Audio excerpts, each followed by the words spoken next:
I hope you all are fine and staying home. So today I again am continuing with PERT because I found this topic very important as far as our UGC NET exams are concerned.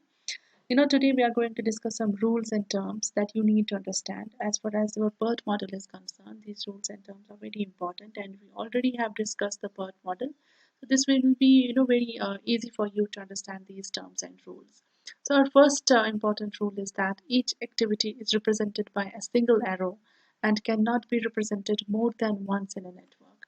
So suppose this is an activity A, all right, and you have represented this with a single arrow. So you can't, represent the same activity anywhere else in the network diagram, all right? So you have to represent activity by a single arrow and only once in a network. Second rule is that all activities preceding any activity must be completed. This means until and unless your previous activity is completed, you can't, there is no chance of completing the another activity. So you have to make sure that your previous activity is complete, then only you can start a new activity. So this way, the network should be, developed on the basis of logical dependencies between the various activities of the project. Third rule is that events marking the start of activities are called as tail events, and events marking the completion of an activity are known as head events. Suppose if you look at here in this particular example, here activity A starts from event 1 and it ends at event 2. So this can be shown as like activity A, its start node and its end node. So here start node is also called as a tail event, and the activity where it marks the completion of the particular activity, it's known as an head event. So here 1 is a tail event and 2 is an head event. Another rule is that an event representing the joint completion of more than one activity is known as merge event. In this particular diagram, you can see the event number 4, right, is a merge event. Why it is a merge event? Because it's representing the completion of activity A, activity B, and activity C. It's representing the joint completion of more than one activity. So this particular event is called as a merge event. Next rule is that an event which portrays the initiation of more than one activity is called as the burst event. And in this particular example, event number 2 is the burst event because from event number 2, more than one activity is being started, right? Activity B, C, and D are started from one node, that's node number 2. So this can be called as a burst event, all right, because it is portraying the initiation of more than one activity. Next is if two events are connected by two activities, all right, A and B, then we have to make a dummy activity. Look at this example. You can see here C, right? And here C is a dummy activity between 2 and 3. This means no work is going between 2 and 3.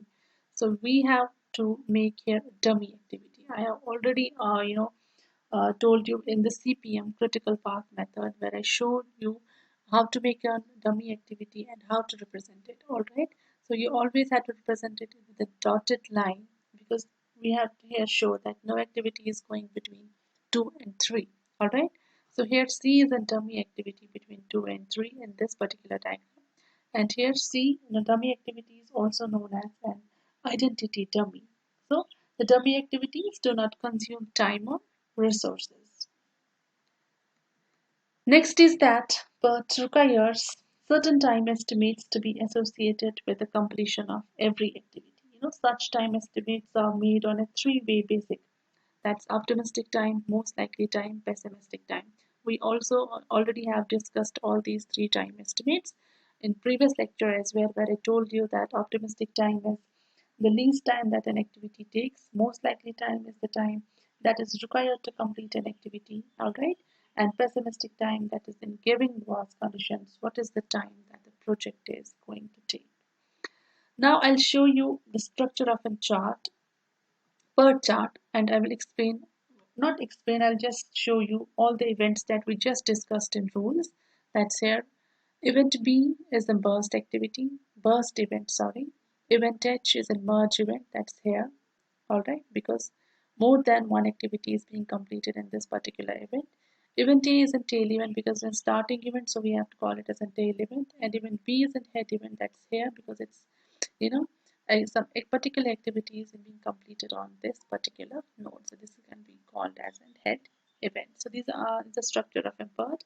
Now I'll discuss some basic steps in the PERT. All right. First important step is that defining the objectives. So the first it is defined what has to be achieved. All right. What it actually means is and how it can be known that it has been accomplished.